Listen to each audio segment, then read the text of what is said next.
ಸ್ನೇಹಿತರೆ ನಮಸ್ಕಾರ. ಇವತ್ತಿಗೆ ಸೋಷಿಯಲ್ ಮೀಡಿಯಾದ ಪವರ್ ಏನು, ಕದರ್ ಏನು ಅನ್ನೋದಕ್ಕೆ ಸಾಕ್ಷಿಯಾಗಿ ನಮ್ಮ ನಡುವೆ ಸಾಕಷ್ಟು ಘಟನೆಗಳು ನಡೀತಿದ್ದಾವೆ. ಸಮಾಜವನ್ನು ಸರಿ ಮಾಡೋದಕ್ಕೂ ಕೂಡ ಈ ಸೋಷಿಯಲ್ ಮೀಡಿಯಾದಿಂದ ಸಾಧ್ಯ, ಸಮಾಜವನ್ನು ಹಾಳು ಮಾಡೋದಕ್ಕೂ ಕೂಡ ಈ ಸೋಷಿಯಲ್ ಮೀಡಿಯಾದಿಂದ ಸಾಧ್ಯ ಅನ್ನೋದು ಮತ್ತೆ ಮತ್ತೆ ಸಾಬೀತಾಗ್ತಾ ಇದೆ. ಸಮಾಜದ ಪರಿವರ್ತನೆ ಸಾಧ್ಯ ಅನ್ನೋದಕ್ಕೆ ಸಾಕ್ಷಿಯಾಗಿ ಈಗ ಹೊಸದೊಂದು ಪಕ್ಷದ ಉದಯ ಸಾಮಾಜಿಕ ಜಾಲತಾಣದಲ್ಲಾಗಿದೆ. ಇದನ್ನು ಕಾಕ್ರೋಚ್ ಜನತಾ ಪಾರ್ಟಿ ಅಂತೇಳಿ ಸದ್ಯಕ್ಕೆ ಕರೆಯಲಾಗ್ತಿದೆ. CJP ಅಂತೇಳಿ.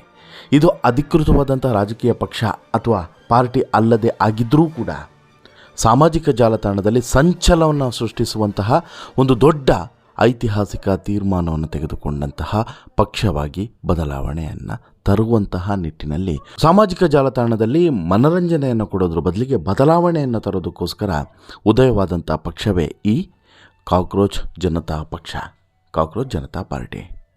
ಇದು ಕೇವಲ ಮನರಂಜನೆ ಅಲ್ಲ, ಇದು ಬದಲಾವಣೆ. ಯಾವ ರೀತಿಯಾದಂಥ ಬದಲಾವಣೆ ಅದನ್ನೇ ನಾನು ಇವತ್ತು ನಿಮಗೆ ಹೇಳ್ತೀನಿ. ಇದರ ಹುಟ್ಟಿಸಿದ್ದು ಯಾರು ಇವೆಲ್ಲವೂ ಕೂಡ ಬಹುಶಃ ನಿಮ್ಮೆಲ್ಲರಿಗೂ ಕೂಡ ಗೊತ್ತಿರ್ತದೆ. ಸಂಕ್ಷಿಪ್ತವಾಗಿ ಹೇಳಿಬಿಡ್ತೀನಿ, ಯಾಕಂತೇಳಿದ್ರೆ ಯಾರಿಗೆ ಗೊತ್ತಿಲ್ಲೋ ಅವ್ರಿಗೆ ನಾವು ಹೇಳಲೇಬೇಕಲ್ವಾ. ಜಾತ್ಯತೀತ, ಸಮಾಜವಾದಿ, ಪ್ರಜಾಪ್ರಭುತ್ವ, ಸೋಮಾರಿ ಎನ್ನುವಂತಹ ಧ್ಯೇಯ ವಾಕ್ಯದೊಂದಿಗೆ ಈ ಪಕ್ಷ ಆರಂಭ ಆಗಿದೆ. ಯುವಕರಿಂದ ಯುವಕರಿಗಾಗಿ ಯುವಕರ ರಾಜಕೀಯ ರಂಗ ಅನ್ನುವಂಥ ಅಡಿಯಲ್ಲಿ ಈ ಪಕ್ಷ ಹುಟ್ಟುಕೊಂಡಿದೆ.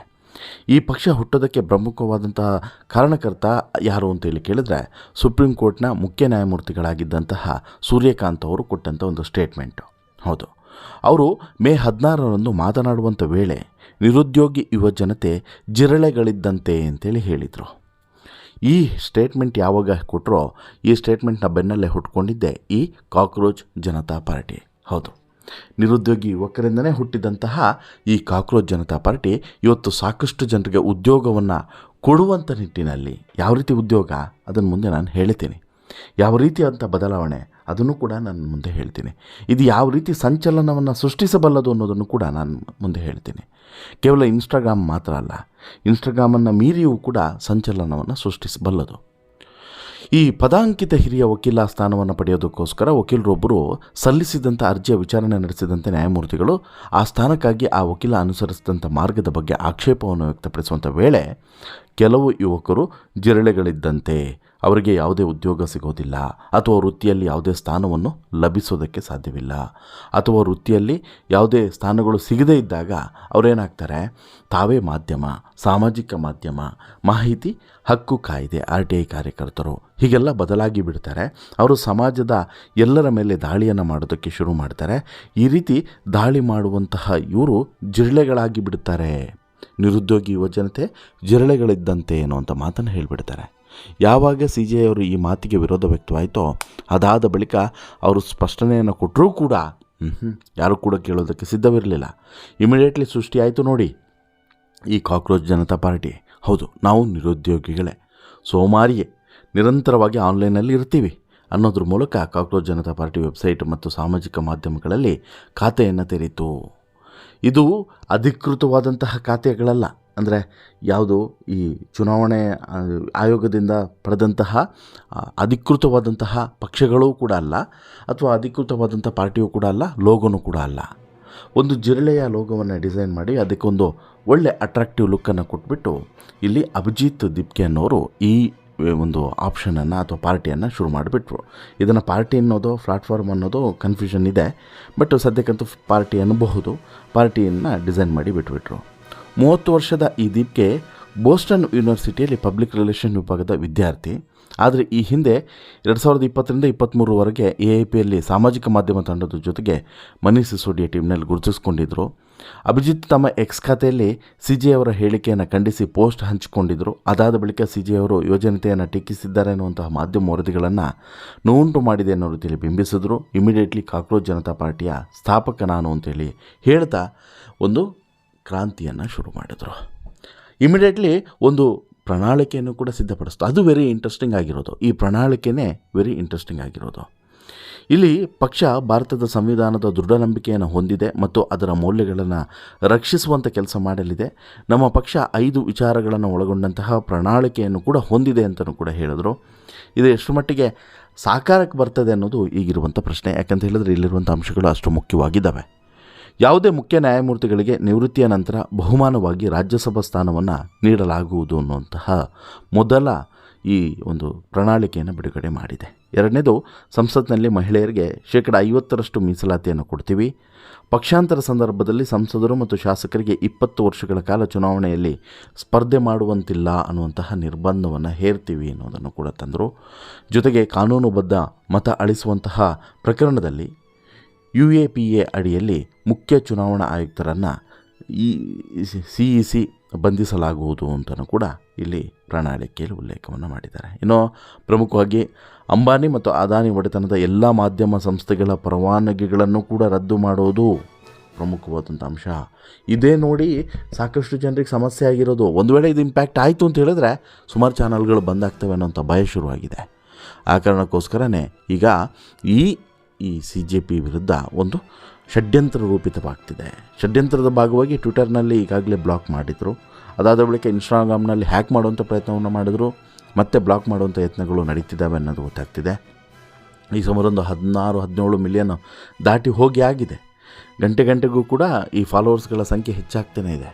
ನಾನು ಈ ಸ್ಟೋರಿಯನ್ನು ರೆಕಾರ್ಡ್ ಮಾಡುವಂಥ ಸಂದರ್ಭದಲ್ಲಿ ಇದ್ದಂತಹ ಲೆಕ್ಕವನ್ನು ನೋಡೋದಾದರೆ ಸುಮಾರೊಂದು 19.3 ಮಿಲಿಯನ್ ಇತ್ತು. 19.3 ಮಿಲಿಯನ್, ಬಹುಶಃ ಈಗ ಒಂದು 20-22 ಆಗಿರ್ಬೋದು. ಎಲ್ಲ ದಾಖಲೆಗಳನ್ನು ಉಡೀಸ್ ಮಾಡ್ತಿದೆ. ಯಾವ ಪಕ್ಷದ್ದು ಕೂಡ ಇಷ್ಟು ಫಾಲೋವರ್ಸ್ ಇಲ್ಲ ಇನ್ಸ್ಟಾಗ್ರಾಮ್ನಲ್ಲಿ. ಹೀಗಾಗಿ ಇದು ಒಂದು ರೀತಿಯಲ್ಲಿ ಸಾಮಾಜಿಕ ಜಾಲತಾಣದಲ್ಲಿ ಕ್ರೇಜನ್ನು ಹುಟ್ಟಿಸಿದೆ.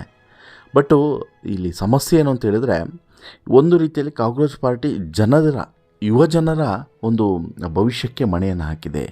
ಭಾರತದ ಭವಿಷ್ಯವನ್ನು ನಿರ್ಧರಿಸುವಂತಹ ಯುವಜನರಿಗೆ ಒಂದು ವೇದಿಕೆ ಆಗಿದೆ ಅನ್ನುವಂಥದ್ದು. ಪಕ್ಷ ಗಮನಿಸಬೇಕಾದಂತಹ ವಿಚಾರಗಳು ಮತ್ತು ಯುವಜನರು ಬಯಸುವಂತಹ ಬದಲಾವಣೆ ಕುರಿತು ನಾಗರಿಕರಿಂದ ಸಲಹೆ ಸಮಾಲೋಚನೆಗಳನ್ನು ಪಡೆದು ಆಹ್ವಾನಿಸೋದ್ರ ಕುರಿತು, ಅಂದರೆ ಅವರನ್ನು ಪಕ್ಷಕ್ಕೆ ಆಹ್ವಾನಿಸೋದ್ರ ಕುರಿತು ಚರ್ಚೆಗಳು ನಡೀತಿದ್ದಾವೆ ಅನ್ನೋದು. ಈಗ ಮುಖ್ಯ ವಿಚಾರಕ್ಕೆ ಬರಬೇಕಾಗುತ್ತೆ ಸ್ನೇಹಿತರೆ. ಏನು CJP ಈಗ ಸದ್ಯಕ್ಕಂತೂ ಇರುವಂಥದ್ದು ಸೋಷಿಯಲ್ ಮೀಡಿಯಾದ ಪ್ಲಾಟ್ಫಾರ್ಮಲ್ಲಿ ಒಂದು party. That is not A registered party. ಅದು ರಿಜಿಸ್ಟರ್ ಆಗಿರುವಂಥ ಪಾರ್ಟಿ ಅಲ್ವೇ ಅಲ್ಲ. ಒಂದು. ಎರಡನೇದು, ಇಲ್ಲಿ ಪ್ರಮುಖವಾಗಿ ಒಂದು 4 ಜನ ಹುಡುಗರು ಕೂತ್ಕೊಂಡು ಮಾಡಿರುವಂಥದ್ದು. ಇವರು 4ಕ್ಕೆ 4 ಜನರು ಕೂಡ ನಮ್ಮ ದೇಶದಲ್ಲಿ ಕೂತ್ಕೊಂಡು ಮಾಡಿರುವಂತಹ ಪ್ಲಾಟ್ಫಾರ್ಮ್ ಇದಲ್ಲ. ಒಂದು. ಎರಡನೇ ಮುಖ್ಯವಾಗಿ, ಇನ್ನು ಮುಂದಿನ ಚುನಾವಣೆಯಲ್ಲಿ, ಈಗ ಬಿಹಾರ ಚುನಾವಣೆಯಲ್ಲಿ ಈ CJP ಪಾರ್ಟಿಯಿಂದ ಸ್ಪರ್ಧೆ ಮಾಡ್ತಾರೆ ಅನ್ನುವಂಥ ಸುದ್ದಿ ಇದೆ. ಬಟ್ಟು ಅದಕ್ಕೆ ಮುಂದಾಳತ್ವವನ್ನು ವಹಿಸ್ಕೊಳ್ಳೋದು ಯಾರು? ಈಗ ಈ ದೀಪಿಕೆ ಇರೋದು ಎಲ್ಲಿ US ಇನ್ನುಳಿದಂಥ 4-5 ಜನರು ಇರೋದು ಬೇರೆ ಬೇರೆ ದೇಶಗಳಲ್ಲಿ. ಇಲ್ಲಿ ಮುಂದಾಳತ್ವವನ್ನು ವಹಿಸ್ಕೊಳ್ಳೋದು ಯಾರು? ಅವ್ರಿಗೆ ಫೈನಾನ್ಷಿಯಲ್ ಸಪೋರ್ಟ್ ಹೇಗೆ? ಜೊತೆಗೆ ಒಂದು ಪಕ್ಷವನ್ನು ರೂಪುರೇಷೆಯನ್ನು ಸಿದ್ಧಪಡಿಸೋದು ಹೇಗೆ? ಚುನಾವಣಾ ಆಯೋಗದಿಂದ ಪರ್ಮಿಷನನ್ನು ತೆಗೆದುಕೊಳ್ಳೋದು ಅಧಿಕೃತವಾಗಿ ಹೇಗೆ? ಇವೆಲ್ಲದೂ ಕೂಡ ಪ್ರಮುಖವಾಗ್ತದೆ. ಅಥವಾ ಇವರ ಅಜೆಂಡಾ ಏನು ಅಂತ ಹೇಳಿದ್ರೆ BJPಯನ್ನೇ ಟಾರ್ಗೆಟ್ ಮಾಡ್ತಾ ಹೋಗೋದಾ?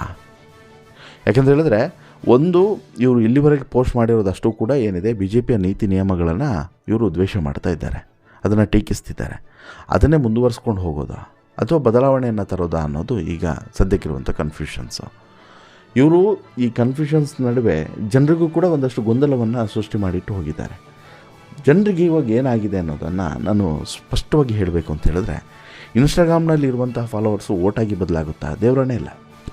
ಅದನ್ನು ನೀವು ನಂಬಲೇಬೇಡಿ.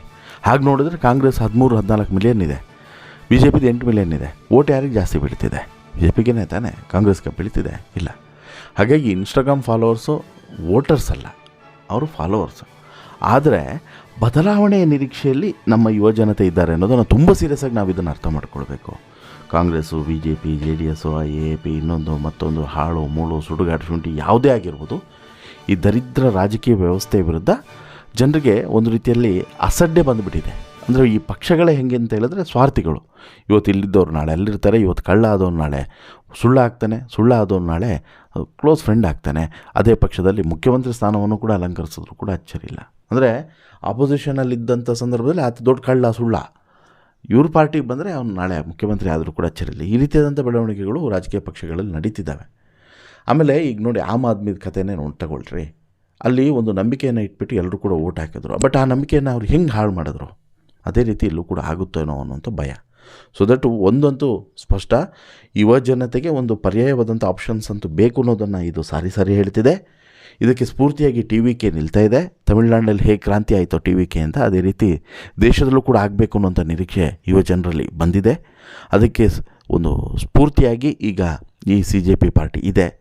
ಇದು ಯಾವ ರೀತಿ ಕಾರ್ಯರೂಪಕ್ಕೆ ಬರ್ತದೆ ಅಥವಾ CJP ಒಂದು ಭದ್ರ ಬುನಾದಿಯಾಗಿ ಅದರ ಮೇಲ್ಗಡೆ ಒಂದು ಪಾರ್ಟಿ, ಅಧಿಕೃತವಾದಂಥ ಪಾರ್ಟಿ ಎದ್ದೇಳುತ್ತಾ, ಇದು ಈಗಿರುವಂತಹ ಸದ್ಯದ ಕುತೂಹಲ. ಒಟ್ಟಾರೆ ನಿಮಗೆ ಅನಿಸುತ್ತೆ ಸ್ನೇಹಿತರೆ ಈ ಬೆಳವಣಿಗೆ ಬಗ್ಗೆ ನಿಮ್ಮ ಅಭಿಪ್ರಾಯ ಏನು? ದಯವಿಟ್ಟು ನಿಮ್ಮ ಅಭಿಪ್ರಾಯವನ್ನು ಕಮೆಂಟ್ ಮಾಡಿ ತಿಳಿಸಿ. ಜೊತೆಗೆ ಈ ಸ್ಟೋರಿ ಇಷ್ಟ ಆಯಿತು ಅಂತ ಹೇಳಿದ್ರೆ ಲೈಕ್ ಮಾಡಿ, ಶೇರ್ ಮಾಡಿ, ಚಾನಲ್ಗೆ ಸಬ್ಸ್ಕ್ರೈಬ್ ಆಗೋದನ್ನು ಮರಿಬೇಡಿ. ಧನ್ಯವಾದ.